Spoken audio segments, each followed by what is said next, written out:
Bonds और treasury bills में निवेश सबसे सिक्योर और स्टेबल तरीका माना जाता है। इससे कंपनीज और यहाँ तक कि सरकार भी एक फिक्स रेट पर पैसा उठाती हैं। इससे इन्वेस्टर को एक फिक्स इनकम मिलती रहती है, साथ ही सरकार की कैपिटल रिक्वायरमेंट के लिए भी आसानी से पैसा इकट्ठा किया जाता है। यूजुअली ये बॉन्ड जिस देश में इशू किए जाते हैं उसी करेंसी में इन्हें इशू किया जाता है। जैसे कि यूएस में अगर बॉन्ड्स इशू किए जाएंगे तो डॉलर में होगा और यूके में अगर इशू किए जाएंगे तो ये पाउंड में इशू होंगे।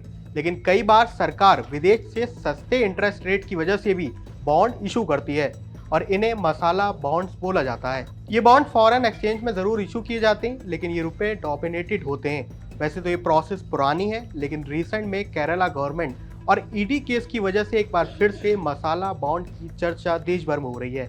दरअसल पिछले दिनों ईडी ने Kerala infrastructure investment fund board यानी KIIFP के लंदन स्टॉक एक्सचेंज और सिंगापुर में करीब 2150 करोड़ रुपए के मसाला बॉन्ड्स पर सवाल उठाए थे। ईडी के एलिगेशंस के मुताबिक मसाला बॉन्ड के 446 करोड़ रुपए का इस्तेमाल लैंड खरीदने के लिए किया गया, जो कि नियमों के मुताबिक नहीं है। इसके अलावा मसाला बॉन्ड्स को लेकर CAG की ओर से भी कॉन्स्टिट्यूशनली लीगलिटी और लिमिटेशंस पर सवाल उठाए गए। ऐसे में ये जानना जरूरी है कि आखिर केरला गवर्नमेंट मसाला बॉन्ड्स क्यों इश्यू कर रही है, और जब केरला स्टेट गवर्नमेंट पहले से ही घाटे में है तो एक फॉरेन डेट सरकार क्यों इकट्ठा कर रही है। सबसे पहले तो सबसे बड़ा बेनिफिट जो मसाला बॉन्ड्स का है, इसमें यह है कि पैसा जरूर डॉलर या दूसरी करेंसी में उठाया जाएगा, लेकिन करेंसी डेप्रिसिएशन की वजह से अगर सरकार को नुकसान भी होगा तो ये पेमेंट रुपी में किया जाएगा, जिससे अगर रुपी डेप्रिशिएट भी होता है तो ये नुकसान सरकार के ऊपर नहीं आता है। एक और फायदा है कि सरकार के पास जो इन्वेस्टर बेस है, यानी बॉन्ड्स के लिए विलिंग इन्वेस्टर्स काफी बड़े हो जाते हैं, क्योंकि दुनिया भर के कई निवेशक इसमें इन्वेस्ट कर सकते हैं। डोमेस्टिक बॉन्ड्स के कंपैरिजन में ये बॉन्ड्स सस्ते हैं, जिससे बोरिंग कॉस्ट खासकर केरल जैसे स्टेट में सस्ती पड़ती है। इसी वजह से सरकार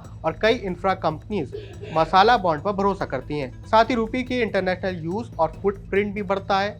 केरल सरकार के अलावा इससे पहले भी इंफ्रा इन्वेस्टमेंट के लिए गवर्नमेंट बॉडीज जिसमें NHAI, NTPC, PFC जैसे PSUs भी लंबे समय से मसाला बॉन्ड में इन्वेस्ट कर रहे हैं, यानी मसाला बॉन्ड के जरिए पैसा जुटा रहे हैं। हालांकि अगर आप भारत के नागरिक हैं तो आप मसाला बॉन्ड में निवेश नहीं कर सकते। क्या आप इससे पहले भी इन बॉन्ड्स के बारे में जानते थे?